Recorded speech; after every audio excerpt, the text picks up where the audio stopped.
CEAP, Centro Espírita Altivo Panfiro. Uma casa de amor. Bom dia, meus amigos aqui presentes, nossos amigos de casa. Nós vamos dar continuidade ao nosso estudo do Evangelho.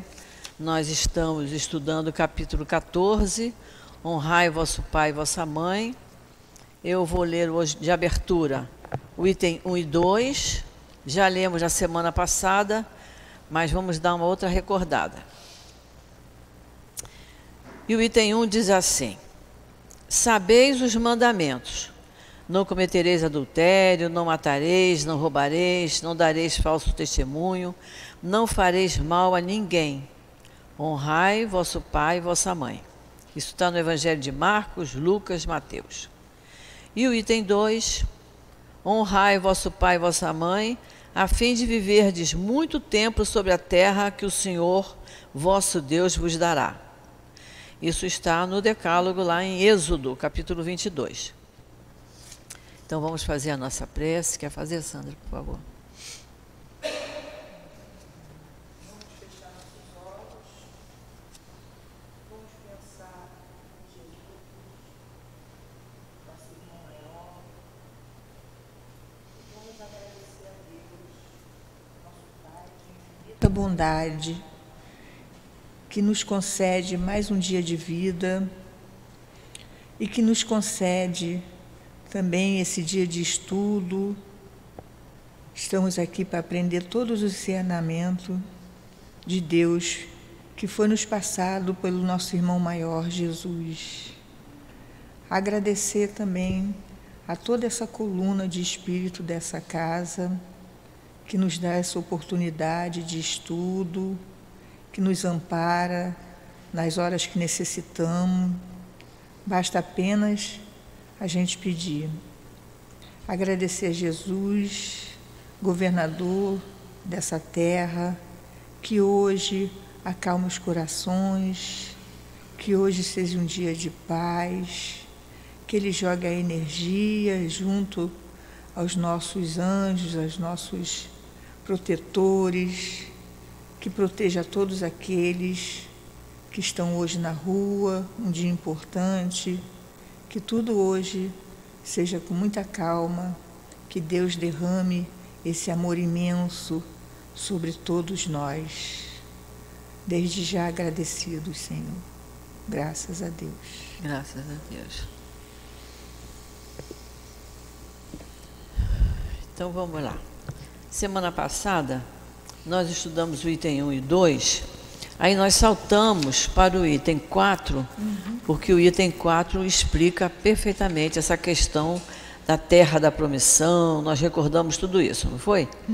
A gente lendo com calma, a gente entende perfeitamente o que está lá em Êxodo e o que está no Evangelho de Marcos, de Lucas e de Mateus. E deixamos o item 3 para hoje. Nós demos uma lida, mas foi rápida, então hoje essa nossa turma maravilhosa ficou encarregada de cada um falar um pouco sobre o item que mais lhe agradou. Todos os itens nos agradam, né? Mas aquele que nos toca mais. Aí, assim, por livre e espontânea vontade, todo mundo hoje vai falar. O Guilherme vai falar o item 1, Guilherme, o primeiro parágrafo do item 3, que fala da piedade filial. Isso aí. Primeiro parágrafo, pode ler. Bom dia a todos. Bom dia. O mandamento, honrai vosso pai e vossa mãe, é uma consequência da lei geral de caridade e de amor ao próximo.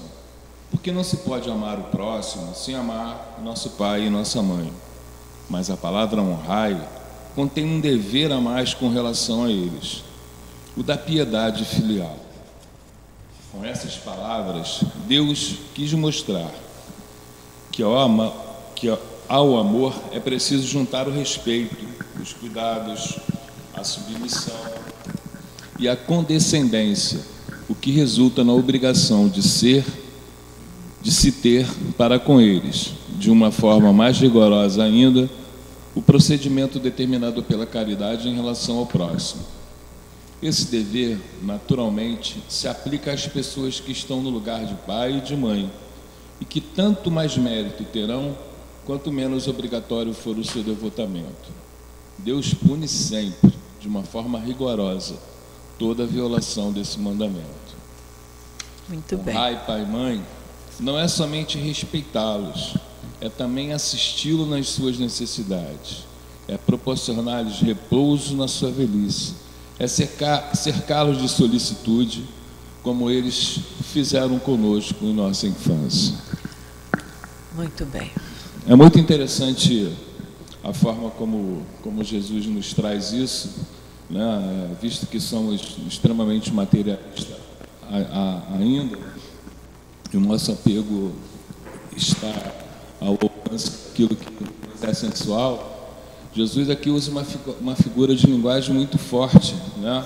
Ou seja, aos pais tudo, aos pais tudo. Por quê? É uma forma de nós desenvolvermos o amor da ideia do pai, daquele que nos forma, né, para a vida, e para que a gente possa efetivamente amar as leis, né, que nos dirigem, né, na figura do pai, porque Deus se confunde com as leis naturais, né? Então essa figura ela é muito importante, e me chama muita atenção aqui no finalzinho do primeiro parágrafo, porque ele coloca aqui: Deus pune sempre, de uma forma rigorosa, toda violação desse mandato, né? Então aqui tem uma outra realidade, né? Sempre somos punidos ou orientados pelos nossos pais terrestres quando desviamos daquilo que eles julgam ser o justo e o certo. É importante considerar também que nem sempre nossos pais estão corretos, nem sempre a perspectiva daquilo que eles olham nos coloca na direção da lei de Deus, né? Visto que eles são tão imperfeitos quanto nós, e também, como somos sabedores que alternamos, ora somos filhos, ora somos pais. Então, aos pais tudo, porque como diz o primeiro mandamento, amar a Deus sobre todas as coisas. E eu entendo que é essa relação que Jesus nos traz aqui, né? Que o amor, independente de qualquer coisa, ele tem que ser o elemento a nortear as nossas vidas, né? Que a gente tenha a capacidade de entender o processo sem nenhum desgosto, porque, né, às vezes a gente conhece pessoas que os pais não foram 100%, né? E os preterem, querem pagar com olho por olho, dente por dente, mas não é isso, né? É necessário que a gente tenha a clareza de que todos estamos em meio a um processo, uma evolução, né? Com certeza. Isso aí, muito bom. E aí só desse parágrafo, lembrando aqui que ele fala aqui, ó, esse dever naturalmente se aplica às pessoas que estão no lugar de pai e de mãe. Quer dizer, aquele casal que adota aquela criança, ou aquela mulher, ou aquele homem que adota uma criança, né? Que ele tem por obrigação dar todo o cuidado, educação possível para aquela criança, e aquela criança respeitar aquela criatura que está lhe dando a oportunidade de viver mais dignamente. Eu queria só colocar o seguinte, não tem cartilha, né? Não. Manual de pai e mãe. Não. E a gente, na condição de pai e mãe, muitas das vezes a gente erra, mas querendo acertar. Né? A gente dá o nosso melhor. E os nossos filhos, como eternos críticos, né? Eles sempre vão culpar a gente por alguma coisa, por algum erro, alguma coisa que a gente deixou de fazer, ou alguma coisa que a gente fez a mais, uma punição que eles consideram que não deveria ter sido. Não, Só que, como eu falei, né? Não tem manual. Por mais que você leia, mesmo que tivesse um manual prático de pais, né? Como conduzir, como falar, como educar, a gente É. A gente às vezes tem, eu no meu caso, tenho 2 filhos, uma menina e um menino. A mesma educação para os 2, mas cada um com espírito, cada um aprende Com a sua individualidade. A gente tem que ter com os pais, não pode ser tão rígido assim. Esse lado mais humilde de chegar, poxa, eles fizeram o melhor que eles puderam. Mesmo que tenha sido pior naquele momento. Mas isso é natural, esse espírito crítico do filho, que só quando ele chega numa idade mais avançada, em que ele também é pai, ele começa a raciocinar do que os pais passaram. E como o Guilherme falou, aqui está dizendo que nós temos que acrescentar ao amor o dever para com os pais, né? O respeito, os cuidados, a submissão. A submissão fica assim meio em suspenso, porque de repente, é o que ele falou, de repente o que o pai e a mãe estão ordenando não é o melhor, mas no entendimento deles é o melhor naquele momento, né? Mas os filhos obedecem porque sabem que pai e mãe têm mais experiência e que estão fazendo aquilo por amor.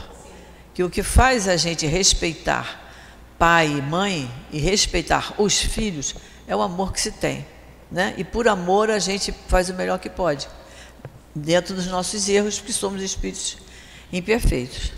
Então vamos lá. Agora você, Úrsula, está na sua vez. Ficou alguma dúvida do primeiro parágrafo? Acho que não, né? Entramos um pouquinho no tema do Tiago, né, Tiago? Vamos lá. É principalmente com os pais sem recursos que se mostra a verdadeira piedade filial. Será que cumprem este mandamento aqueles que julgam fazer uma grande coisa só porque dão aos seus pais, só porque dão aos seus pais o essencial para não morrerem de fome, enquanto eles mesmos não se privam de nada, colocando-os nos mais ínfimos cômodos da casa, apenas para não deixá-los na rua, enquanto reservam para si o que há de melhor e de confortável? Ainda bem quando não o fazem de má vontade e obrigam os pais a pagarem o tempo que lhes restam de vida com a responsabilidade de realizarem os trabalhos domésticos. Então, são os pais velhos e enfraquecidos pela idade que devem servir a filhos jovens e fortes? Será que a mãe lhes vendeu o seu leite quando os amamentava? Contou as noites de vigília quando eles ficavam doentes? Ou os passos que deu para lhes proporcionar tudo o que necessitavam?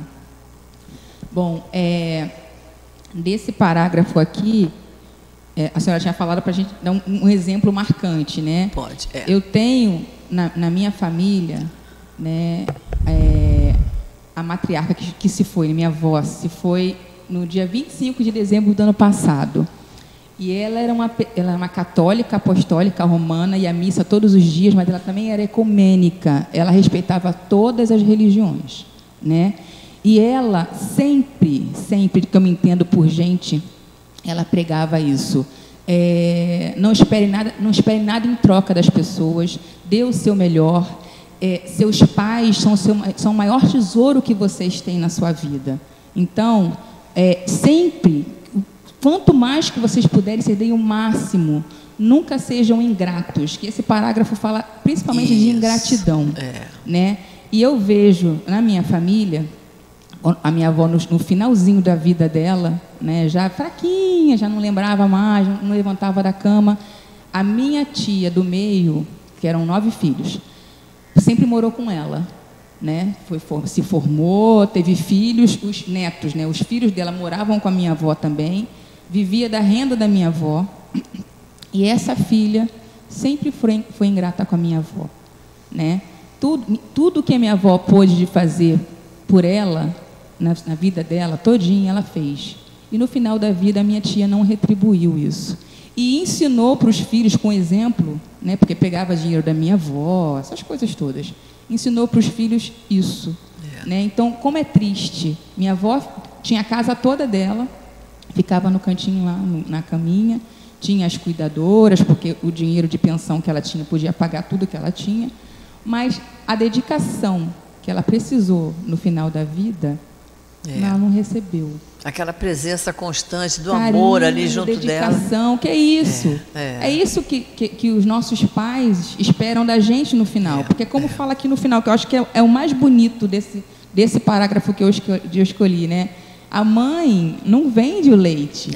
A mãe fica até o final da vida, mesmo com os filhos casados, criados, a mãe não dorme, né? A mãe fica com esse negócio da vigília. Noite sem dormir, com preocupação, seu filho está doente. Quando o filho está doente, a mãe fica mais doente ainda, porque a gente pensa assim, poxa, queria tanto que fosse comigo, não com meu filho. Com certeza. A gente está sempre zelando, a gente está sempre cuidando, e de repente você vê esse maltrato, que para mim chega a ser um maltrato, né? No fim da vida, a pessoa mais enfraquecida, né? Já está cansado, já viveu tudo o que tinha que viver, passou tudo aquilo, e o que você recebeu daquilo? O que você está retribuindo para aquela pessoa que está ali tão frágil? Às vezes só quer um olhar, não quer nada de você. E você não tem tempo, e você não pode. E quantas pessoas também nesse mesmo aspecto dos ínfimos, né, os cômodos ínfimos da casa, às vezes isola numa casa de repouso, tem muito dinheiro, então o dinheiro não é problema. Vai lá na instituição, joga a criatura na instituição, não vai visitar, não procura saber. Eu sofro tanto por essas pessoas, porque eu tenho uma adoração, eu tenho um amor muito grande pelos idosos. Desde pequena, minha mãe falava, eu sempre fiquei apaixonada pelos velhinhos, eu sempre tive muito respeito e muito amor a eles. Então, quando eu vejo essas situações que eu presencio, ou que eu vejo... Antigamente, quando eu via televisão, que agora eu não vejo tanta coisa ruim, que você via maus tratos, a pessoa bater, a pessoa largar para trás, não querer saber, abandonar, isso é um abandono, né? Então, o que passa na cabeça desse filho? Será que ele acha que ele não vai envelhecer um dia? O que será que ele pode receber lá na frente? E aí vai se sentir, ai meu Deus, o que eu fiz para merecer isso, né? Aí é nesse momento que vem o golpe da consciência, que você se acha a pessoa mais injustiçada, mas você não para pensar. Deixou o tempo passar. Exatamente. Não prestou atenção. Exatamente. Então, eu escolhi esse parágrafo por conta desse tipo de reflexão. Todos eles são muito bons. Esse parágrafo também é bem interessante. Eu conheci duas situações diferentes. Uma mulher pobre, não era paupérrima, mas era pobre. Quando ficou viúva, a filha foi morar com ela, o marido e o neto. Botaram ela no quarto 2 fundos com um banheirinho, fora do corpo da casa. Era para entrar na casa, tinha que sair do quarto dela, abrir a cozinha para entrar. Quer dizer, estava largadinha lá. E conheci uma outra pessoa, que é uma família que tinha dinheiro, tinha uma casa muito boa. E quando a mãe ficou velhinha e doente, ela mandou fazer nos fundos um quarto, que era assim, metade desse salão, sabe?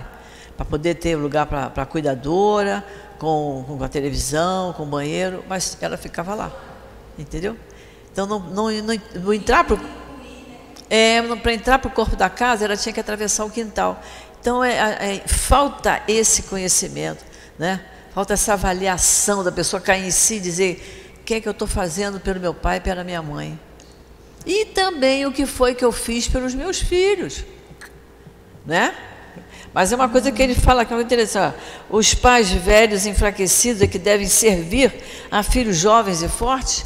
Eu tenho conhecidas que quem cuida dos netos é ela. E aí uma filha teve 3 filhos, a outra teve 2, a outra teve 4.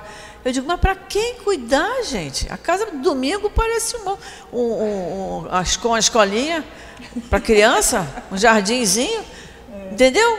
Porque como é que você enche a sua casa de filhos para sua mãe cuidar? Se você trabalha o dia todo, a semana toda e não tem tempo, tem que pensar nisso.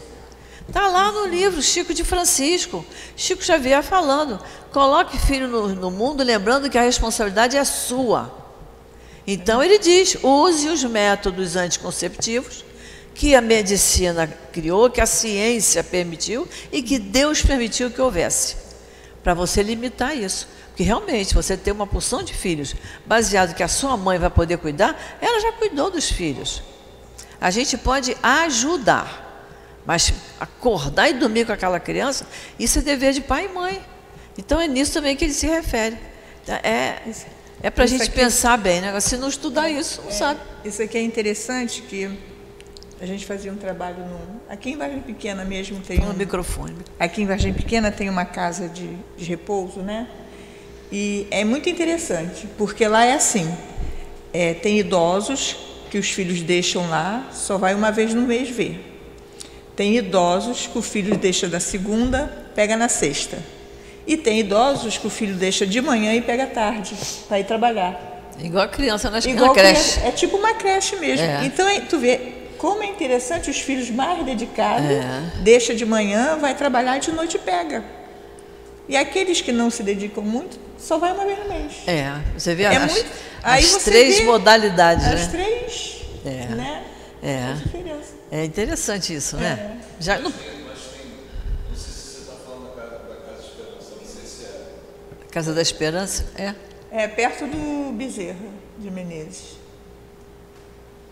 Em frente à escola, aquela escola nova. Eu acho que é muito interessante. A dona é espírita. Aqui em Vargem Grande tem uma casa e eu vou sempre lá. Mas tem muito residente que adora estar lá.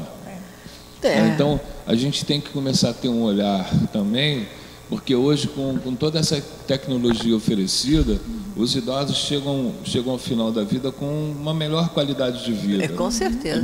E a própria lucidez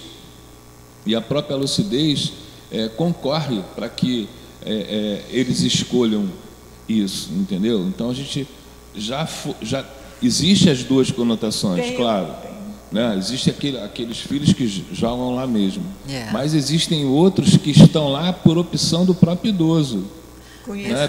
Pela consciência dele, não, eu quero viver lá e tal. Por quê? Pelas suas preferências, né? Essa casa em especial, ela tem muita atividade, né? E é muito, então, melhor do que ficar em casa. Porque eles têm atividade, jogadinho tem médico, lá. Eles saem, tem vão tudo, ao cinema, eles nutricionista, têm tem tudo. Então, isso é bom. Tem muito idoso que paga, né, da sua aposentadoria para ficar num lugar não está desse. dependendo dos filhos, né? Carmen, agora é o teu, né?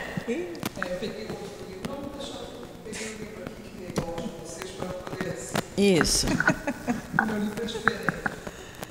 Bom, esse parágrafo. Minha voz já é alta, eu vou falar no microfone, vai ficar um horror, tá, gente? Desculpa. Não é apenas o estritamente necessário que os filhos devem proporcionar aos seus pais pobres.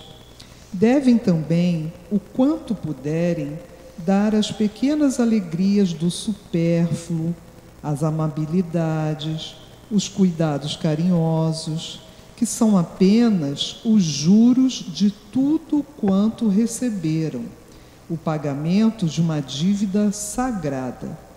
Essa é a única piedade filial aceita por Deus. Isso.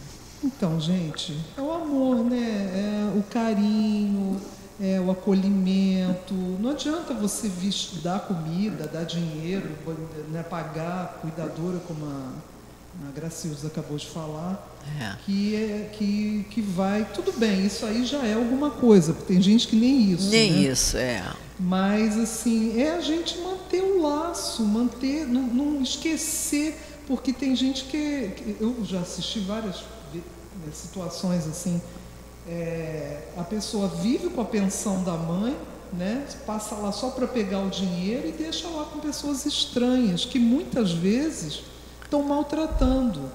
Aí a mãe reclama e o filho, isso é bobagem, minha mãe já está caducando. É uma coisa assim, e é muito comum, né? Eu vou dar aqui meu depoimento da minha vida com a minha mãe. Eu depois que me separei, eu me casei, depois me separei, aí voltei a morar com ela, porque ela morava numa casa grande e tudo, e ela queria... Minha mãe sempre gostou de todo mundo perto dela, né? Então voltei a morar com ela, minha mãe ficou doente, muito doente, ela adquiriu câncer de pâncreas, e ela tinha pavor de morrer no hospital. ela tinha horror. Ela ficava, não me deixa, minha filha, não sei o quê. Aí, nesse momento, a minha vida ficou toda em função da minha mãe. Muitas pessoas aqui sabem, eu sou veterinária, eu não sou médica humana, né? Mas ela dizia, você é minha médica. Tadinha da minha mãe. Ela precisava tomar medicamentos de tanto e tanto tempo, e eu fiquei responsável por essa parte. Eu tenho uma irmã que me ajudava, então, como eu tinha que trabalhar, minha irmã cuidava mais dela pela manhã, e eu passava a noite praticamente em claro, né? Quanto mais ela foi piorando, e ela, no final, assim, que já foi piorando a situação, ela tinha que tomar morfina aplicada, né? Eu que aplicava. E muita gente falava, você é louca, como é que você vai ficar? Tua mãe qualquer hora pode desencarnar. Eu falei, ela vai desencarnar em casa. Ela não quer ir ficar no hospital. Ela pediu isso, né? Ela me pediu muito. E você respeitou. Eu respeitei. E ela não, no finalzinho, ela já perdeu um pouco a lucidez, que eu achei que foi uma benção, porque é muito sofrimento, muito, né? sofrimento. Então ela ficou assim meio alheia e tudo. Foi muito difícil, é um desgaste muito grande, emocional, mental, físico, né? Mas, olha, gente, eu até hoje, mesmo com tudo que eu tentei fazer, que eu sempre digo, eu tentei fazer o melhor, eu até hoje ainda fico assim, eu podia ter feito mais. Eu podia ter feito mais. A gente sempre fica com, será que eu não podia ter? Porque conforme você vai amadurecendo, eu tinha 50 e poucos anos nessa época, eu penso assim, poxa, mas naquela época, aquele dia eu podia ter feito assim. Parece que você vai vendo que você podia ter feito melhor. A gente sempre pode fazer melhor. Mas a falta de entendimento, né? Muitas vezes você quer dar, se preocupa muito com o conforto, né? Mas eu conversava muito com ela, sentava, lia para ela, fazia tudo que para ela ficar confortável na situação que ela estava. Ela sentia, às vezes ela no final ela sentia tão mal que ela não conseguia deitar. Então eu comprei uma poltrona para ela ficar bem confortável, recostada, eu sentava do lado dela, fazia tudo, né? Mas assim, claro que eu não queria que ela, eu pedi a Deus que assim que fosse possível que ela desencarnasse, porque é um sofrimento horroroso, né? Quem já teve algum parente com essa doença sabe que a pessoa vai, assim, ela vai diminuindo, ela vai assim apagando, feito uma velhinha, né? Graças a Deus, dores ela sofreu poucas, porque a medicação era sempre... E, enfim, é isso que eu leio aqui, né? A gente a gente não esquecer assim que aquela pessoa passou noites em claro, era ela que cuidava, não era o meu pai. Sempre fica a cargo da mulher isso, ainda mais no tempo mais antigo, né? Eu sou antiguinha. E minha mãe sempre foi uma mãezona, assim, tudo que eu sou, eu agradeço a ela, porque ela vibrava muito, era muito alegre, era professora de educação física, então ela tinha uma energia, e ela reclamava que não podia mais andar na praia. Aí eu comprei uma cadeira de rodas e ia passear com ela na praia, ela adorava, porque ela gostava do movimento, né? Mas é isso, eu acho que eu não condeno as pessoas que não entendem isso, porque eu acho que é ignorância mesmo. Porque se você perceber bem, nas outras religiões, eu já fui católica, não explica muito isso, né? A gente tem que aprender. Tem que aprender. É como a Úrsula falou da avózinha dela, que falava. Isso é um ensinamento. É um ensinamento. Acaba assimilando. Assimilando, né? Essas explicações que a gente tem, muitos não têm. Mas, às vezes, a pessoa tem, como no caso da avó da Úrsula, por experiência, ela falava, dava os conselhos, mas também tem gente que entra para ouvir isso pelo outro. Sim. Isso não é comigo. Depois eu vou pensar nisso. E deixa o tempo passar. E eu acho que é uma obrigação nossa, espíritas, sempre falar sobre isso com nossos amigos, nossos parentes. Eu sempre me intrometi na vida de todo mundo da minha família. Eu ficava, tua mãe está doente, vai dizer, mas é por causa do Covid. A irmã da minha mãe também morreu da mesma coisa. E ela teve 4 meninos que deixaram ela sozinha no apartamento. Com medo que ela morresse de Covid. A pobre morreu de câncer. E eu quis voar para lá, que ela mora no Rio Grande do Sul, mas não deu tempo, ela faleceu antes, era minha madrinha. Então eu ligava gritando com ele, vocês têm que ficar com a mãe, mas a Covid, que Covid, gente, daqui a pouco tua mãe não está aí, e foi o que aconteceu, né? Mas, enfim, é aprendizado, né? Tudo é aprendizado. A gente tem que ter pena. E outra coisa que eu queria me reportar aqui, que eu li, o Guilherme leu, a Úrsula, Deus castigará, Deus não sei o que, Deus não castiga ninguém. Deus não castiga. Nós mesmos que temos a lei de Deus impressa em nós, a gente sente quando adquirimos a lucidez, a gente sente, meu Deus, eu fiz tudo errado. Agora eu estou ferrada, né? Vou ter que... E aí a culpa é horrorosa, né? O sofrimento é pavoroso.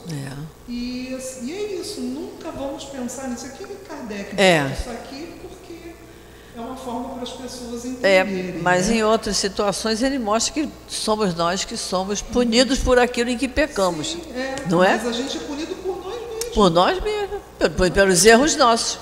Né? Você não vai pagar pelos meus defeitos, nem eu vou pagar pelos defeitos do Guilherme. Cada um com o seu. A gente volta ao planeta com situações de vida que vamos ter filhos ingratos, né? Vamos passar. Eu fico, poxa, por que isso acontece comigo? Vai saber, né? Vai saber. Quem é? Luiz. Agora é o Luiz. A punição nada mais do que o realinhamento.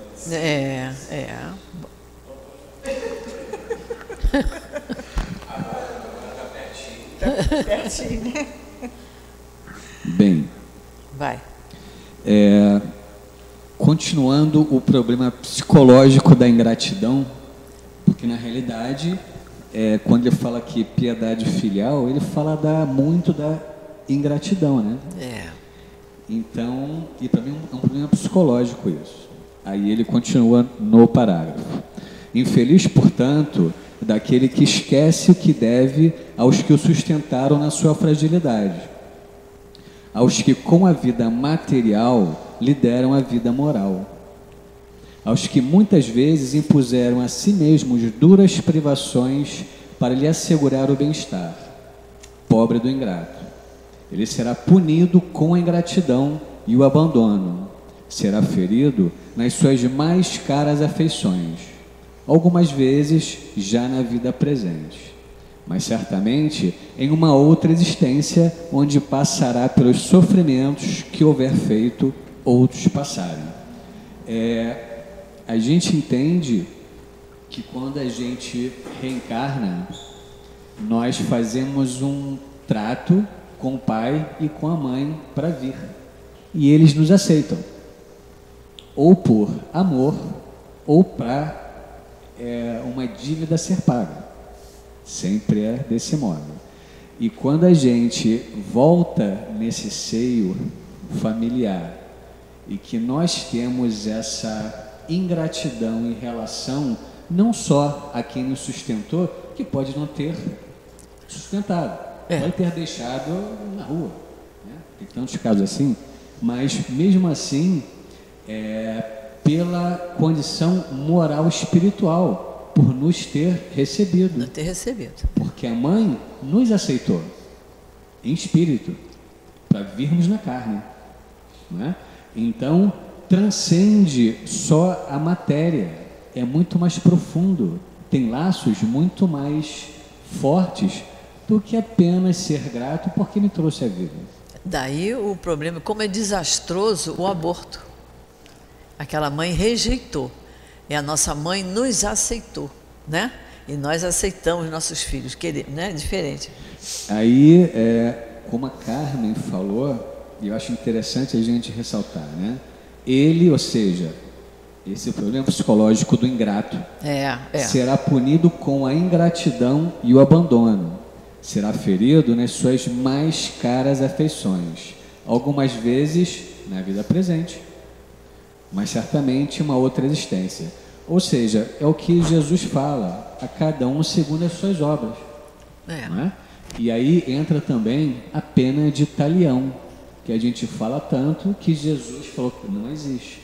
mas existe a pena da consciência, sim. Da consciência. E é uma lei da natureza. Que você vai ser punido por aquele que pecou. Não tem jeito. Não adianta. Se você for ingrato com a mãe e com o pai, seja por qual motivo for, haverá uma resposta da natureza e da lei da mesma intensidade de direção contrária, que é uma lei física, né? Uma lei física. Então, é muito importante que a gente entenda isso. Cada um de nós deu um relato pessoal, não vou deixar de dar o meu, né? Sim, senhor. Mas eu vou ser breve, porque é muito triste, é uma coisa muito triste, né? Toda a história da minha família é a história em que colocavam os pais e os avós em asilos. Todas.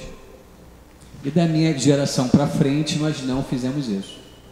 Eu, meu irmão, minha prima, meus primos, ninguém Teria fez. um entendimento maior, né? Então, acho que nós viemos um pouquinho melhor. Né? Apesar de não sermos cristãos, porque nós não éramos, e ninguém ser espírita. Foi assim, não sei explicar o que foi, mas ninguém colocou ninguém em nenhum tipo de asilo. Né? Já foi a piedade filial funcionando aí, né? Justo, né? Porque da geração da minha mãe para trás, todos puseram. Né? Então é muito importante a gente se ater a isso realmente. Porque eu acho que quando você coloca alguém em asilo, e o Guilherme citou, e eu vou citar, enfim, é só uma questão pontual minha, aquele velhinho, que você também é um velhinho, daqui a pouco, que está lá, ele está feliz porque ele gosta. Ele está feliz porque ele precisa. Entende? Porque se ele tem uma condição financeira muito boa, e se ele não tem um amor filial, duvido, Graciosos, que ele não preferia estar com o filho do que estar em um asilo. Mesmo com piscina, com hidromassagem, com violão, com Roberto Carlos num iate. Ele está ali para não tornar o filho dele infeliz. Justamente. Porque, de repente, a presença do idoso em casa vai causar um desequilíbrio. Né? Ou para o genro, ou para a nora, né? Ou para o filho, para a filha. Que ele abre mão disso pela felicidade do filho ou da filha. Né? Porque eu me vejo como um velhinho num asilo. Me vejo. Mas eu vejo por quê? Porque é falta de amor no seio familiar. Mas isso é uma visão minha. É uma visão minha, uma visão bem particular minha. Né? Porque acho que, de fato, quem tem amor no seio familiar, com todo conforto, com todo privilégio, ou é por falta de amor ou por egoísmo próprio, que vai para um lugar no fim da vida. Com certeza. Não é? Enfim. É isso aí. Foi muito bom. Muito bom. Me passou pela cabeça o seguinte: muita gente está no asilo porque maltratou pai e mãe. A gente é o que está dizendo aqui. Muitas vezes já nessa vida ou em outra existência. Mas que vai ter que sentir na pele o que fez de errado, vai ter que sentir. Que só Deus sabe qual é o momento de ensinar para a gente. Só Deus sabe. O momento de ensinar, mas que vai ter que aprender, vai. Né? O que a gente fizer de errado vai ter que reparar, não tem jeito. Mas, na verdade, a gente sempre tem que ter, nós, né, que entendemos, nunca julgar isso. Nunca julgar. Eu sempre penso nisso, poxa, por que essa pessoa passa por isso? Mas nem por isso eu vou ter carinho e piedade dessas pessoas. É isso aí. Deixa, agora é a vez do Tiago. Né, Tiago? Está com o microfone aí. Tem que pegar. Eu só queria fazer uma observação, dona Graça. Mas no finalzinho você vai falar, Maria. Você não escapa, não. Você chegou atrasada. O seu castigo será falado no final. Vai lá, Tiago, vai. Eu só queria fazer uma observação, dona Graça. Se vocês existe uma médica que ela dedicou praticamente a vida toda para fazer um estudo relacionado à última fase da vida, né? Ela era formada em tanatologia e é muito interessante esse estudo. O nome dela é doutora Elizabeth Krauss, alguma coisa. Não é Kluber-Ross? Elizabeth Kluber-Ross? Então, é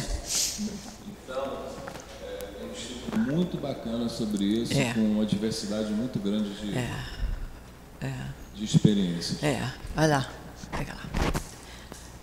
O Tiago ficou com o último parágrafo. O maior. Mas você é o maior, Tiago. Não é ele que dá o som para todos nós? É isso aí. Pois é, esse é o Tiago maior. O menor faltou. Isso. Tá funcionando. Isso. É que ele tem que acertar o som. Vai. Então, continuando a leitura, é verdade... É o Tiago. Leia isso, Tiago. Continuando a leitura, é verdade que certos pais esquecem dos seus deveres e não são para os filhos o que deveriam ser. No entanto, é a Deus que compete puni-los e não a seus filhos, porquanto eles mesmos talvez tenham merecido que seus pais fossem assim. Se a caridade transformou em lei o ato de pagar o mal com o bem, de ser indulgente com as imperfeições alheias, de não maldizer o próximo, de esquecer e perdoar as ofensas, de amar mesmo os inimigos, quanto maior não é a obrigação de assim procederem os filhos em relação aos pais.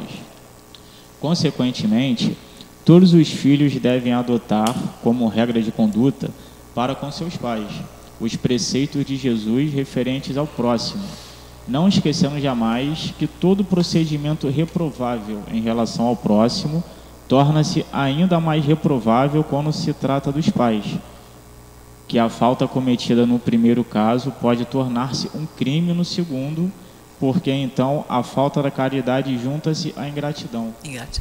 Então, a ingratidão, na verdade, realmente é um sentimento muito forte. Tanto a pessoa quando é muito grata e a pessoa quando é realmente muito ingrata, né? Tem pais e filhos e filhos. Por exemplo, eu conheço um caso de uma velhinha muito gente boa, mas ela, infelizmente, hoje em dia, ela está impossibilitada de andar, né? Os filhos cuidam dela. E se falar para os filhos, coloca ela no asilo, não vou aceitar. De forma alguma.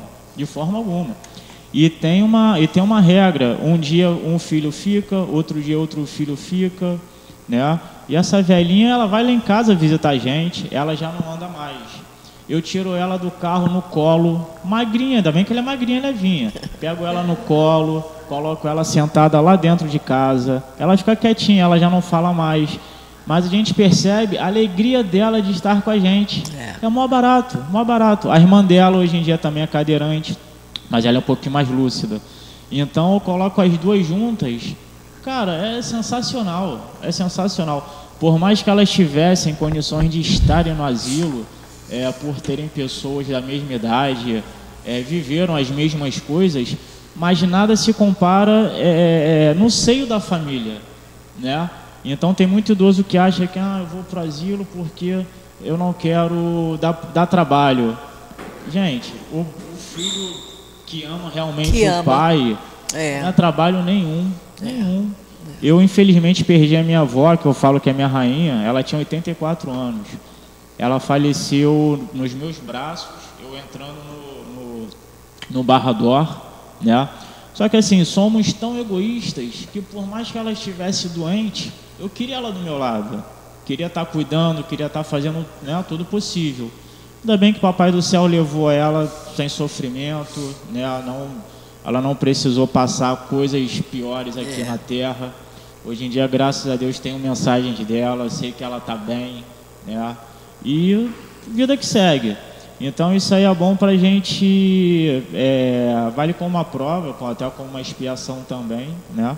Hoje em dia eu falo que eu tenho uma outra avó adotada, que eu cuido muito dessa outra senhora que é cadeirante. Eu faço tudo que eu posso, adoraria fazer mais, né? Mas é aquilo, a gente faz até onde a gente consegue fazer, né? O que para muita gente já é bastante coisa, porque tem gente que não faz nem metade. Eu não sou parente, mas eu faço de bom grado. Todo quem me conhece sabe disso.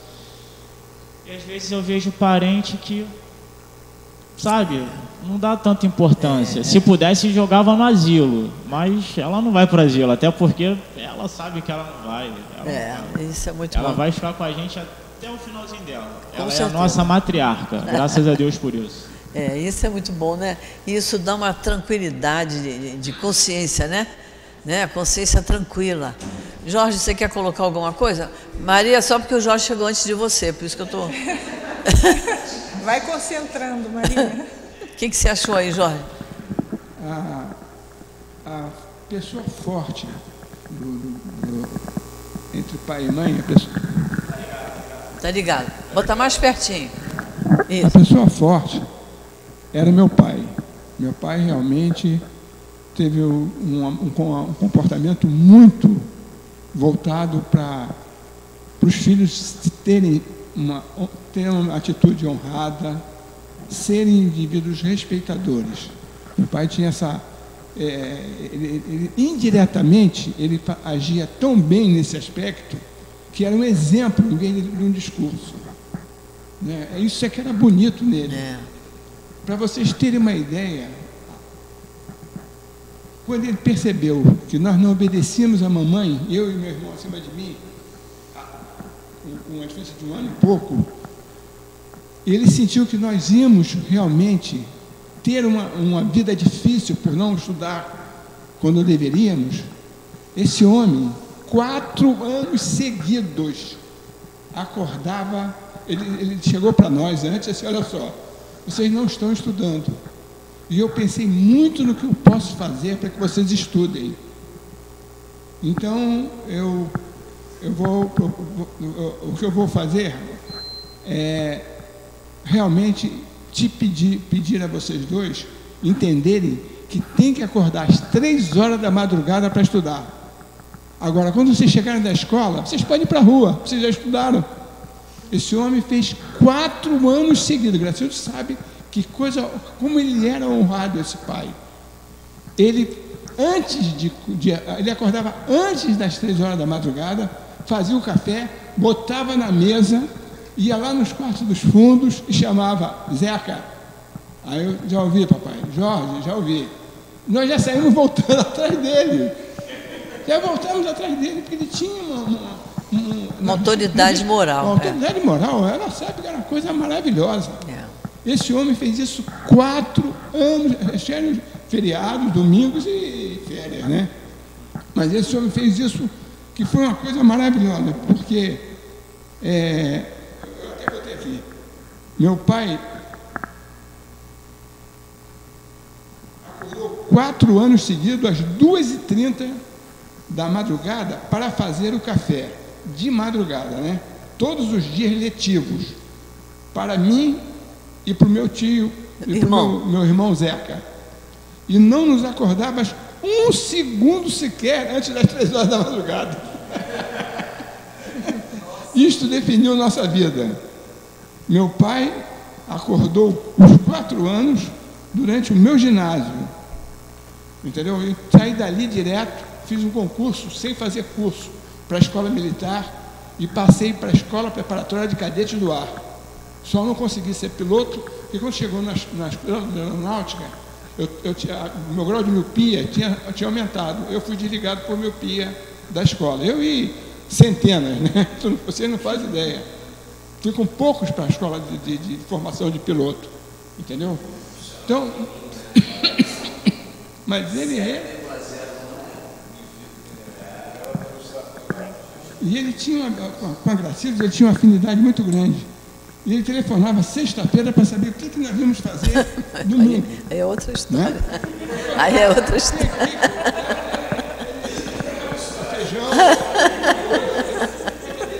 Não, olha, só para complementar o que o Jorge está falando, é porque ele e o irmão estavam tirando notas baixas. Aí o pai perguntou, o que está acontecendo com vocês? Vocês não estão estudando? Eles falaram, não, porque a mamãe faz muito barulho, fala muito durante o dia, a gente não consegue estudar. Aí ele falou, então vocês vão estudar de madrugada que a sua mãe está dormindo. E aí resolveu o problema. E aí, Maria, agora passa para a Maria que ela vai falar. Pode chorar, Maria. É proibido chorar. Relatando o que ele terminou de falar, né? Com certeza ele morreu muito orgulhoso. Muito feliz, né? Isso aí. Agora, vocês falam muito do filho ingrato, né? Eu vou relatar totalmente diferente. A mãe ingrata. assim, a infância dela toda apanhando e jogada para lá e para cá. E nunca sentiu um carinho de uma mãe. E cada vez que ela apanhava daquela mãe, ela tinha que servir um chá, porque ela não sabia pedir perdão nem desculpa. E não entendia o porquê apanhava tanto. E aí aquele homem, que era o pai daquela menina, que amor que ele tinha para aquela filha. Ele não entendia porque a mãe não a queria. Ele não entendia porque a mãe não aceitaria aquela criança. Que todo mundo queria ela por perto e a mãe não. E aí aquela criança, ela cresceu um dia e falou para ela: um dia você vai pedir perdão a mim, de joelho. Isso significa um orgulho, ou sei lá o que era, que aconteceu com aquela criança que cresceu. E aí aquele pai falou assim: eu não vou estar aqui para cuidar dessa menina. E a criança falou: não, você vai ter que estar, porque ela precisa de você. E realmente, aí eu pergunto, quem foi ingrato das histórias todas entre os três? A mãe, o pai ou a filha, que teve que partir para não viver mais, não sentir aquele carinho daquela mãe ingrata, injusta. Que mãe era aquela, que a filha fez tudo. Nisso a filha partiu e chegou num lugar e construiu uma casa, querendo trazer os pais para perto dela, para poder mostrar o amor que tinha por eles. E ela se perguntou: e aí, meu pai amado, meu pai querido, o senhor está pronto para morar comigo? Com essa criança que o senhor um dia falou que ela não ia ser mais injustiçada, e está sendo injustiçada num lugar distante de todos.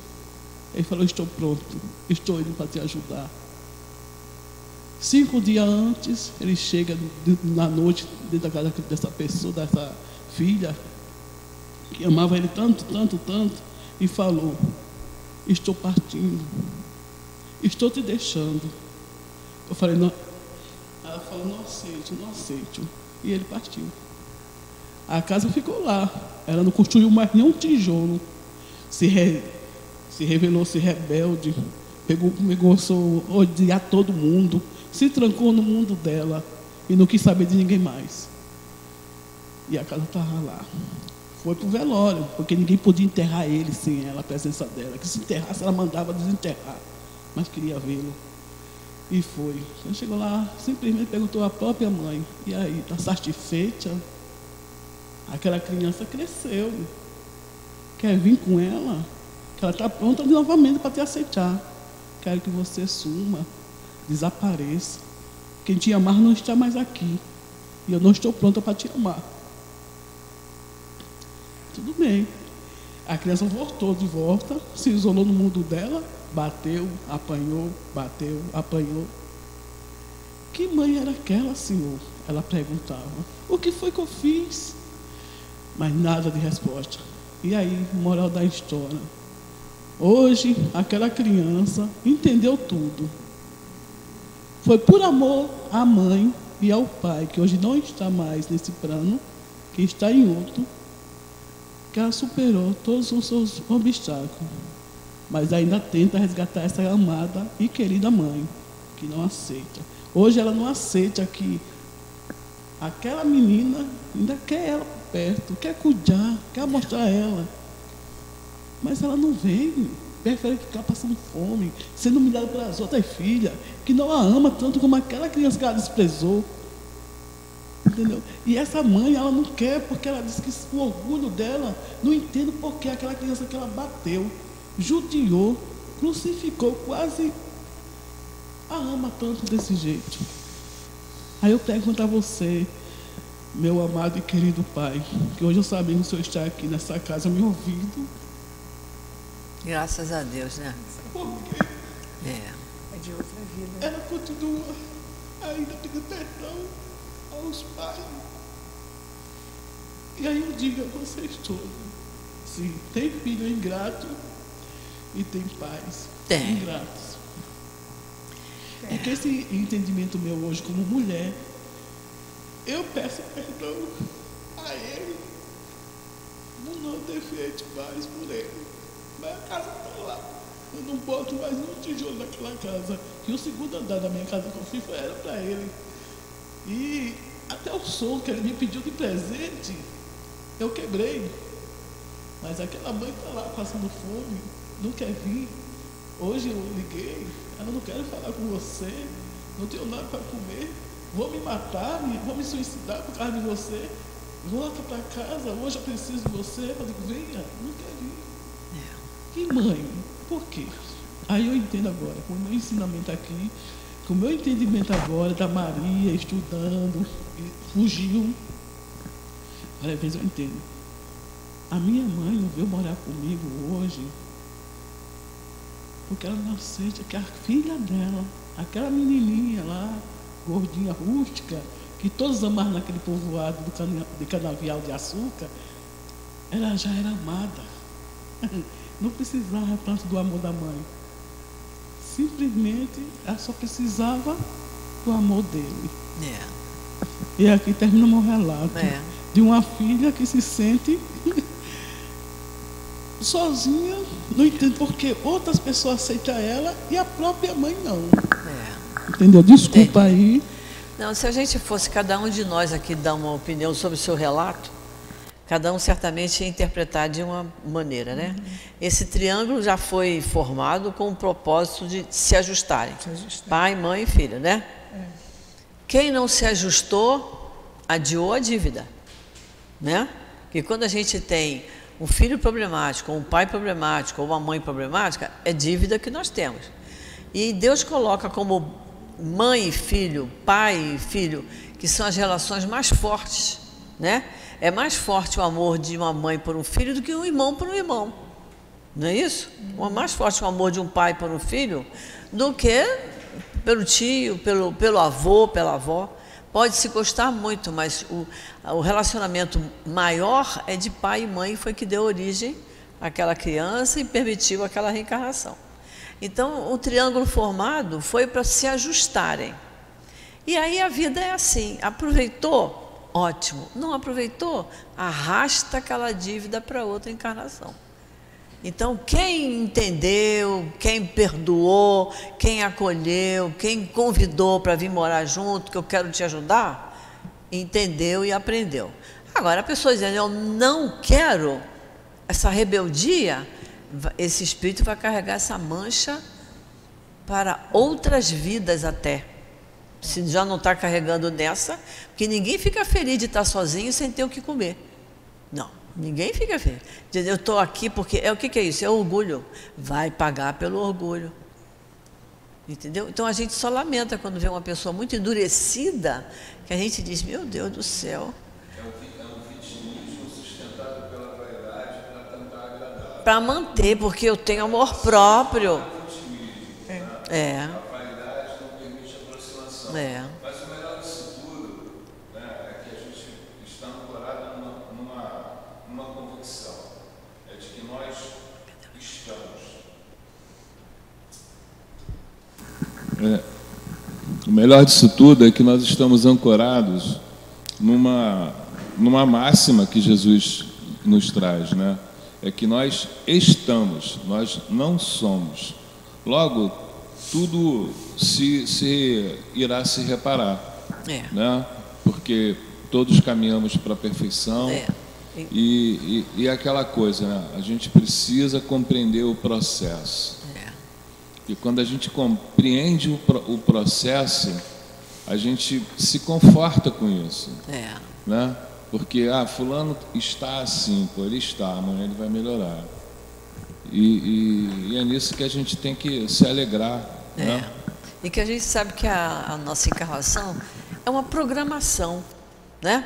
Nós temos os pais que tínhamos que ter, os filhos, os irmãos, tudo tem seu motivo de estarmos juntos, né? Então, se a gente tiver o entendimento que a doutrina nos dá, a gente entende ter aquele irmão, aquela irmã que é, como diz a música, a ovelha negra da família, né? Ou ter aquele pai que é ausente, que não está nem aí, ou aquela mãe que está sempre cansada, que não pode fazer nada, né? Outro dia eu vi uma entrevista de uma mãe que tem 2 filhos, ela não trabalha fora, ela diz, eu não aguento mais, eu não sei porque eu não consigo, há 2 anos que eu não durmo. Eu digo, mas que coisa, só ela que está passando por isso. A outra mãe com 2, 3, 4, 5 filhos, deve ter uma situação muito mais fácil que a dela, porque ela com 2, sem trabalhar fora, mora com sogra e mãe de sogra, mas são muito amigas, não é sogra problemática, não. E ela lamenta que há 2 anos que ela não dorme. Então, a pessoa é fraca, né? Ela não sabe enfrentar as dificuldades da vida, que não são dificuldades. Você botou filho no mundo. O dever é todo seu. É o dever nosso, é todo nosso. E por amor a gente passa a noite em claro e aí é isso que temos que fazer com os nossos pais. E quanto melhor fizermos, melhor teremos, né? Olha só, nós vamos parar aqui por causa da nossa hora, que já chegou. Eu estou lembrando do programa do Jô Soares. Então, semana que vem, a gente vai do item 5 em diante, que esse aqui é para a gente realmente pensar. Eu até trouxe a minha bíbliazinha para a gente, mas eu não deu tempo. Quem é minha mãe e quem são meus irmãos? Isso é um negócio assim meio duro de a gente achar que Jesus falou, mas Kardec vai nos explicar. Será que Jesus falou dessa maneira? E aí a Bíblia diz que na linguagem dele, no aramaico, a linguagem era muito pobre. Então a palavra que significava irmão, significava também primo. Porque pelos filmes, pela história, nós não sabemos que Maria teve outros filhos. E por que a Bíblia diz que os irmãos estavam lá? Né? Então isso nós vamos descobrir na semana que vem. Cenas do próximo capítulo. Do item 5 em diante, tá? Esse capítulo mexe muito com a gente, né? É isso aí. Vamos fazer a nossa prece para a gente encerrar.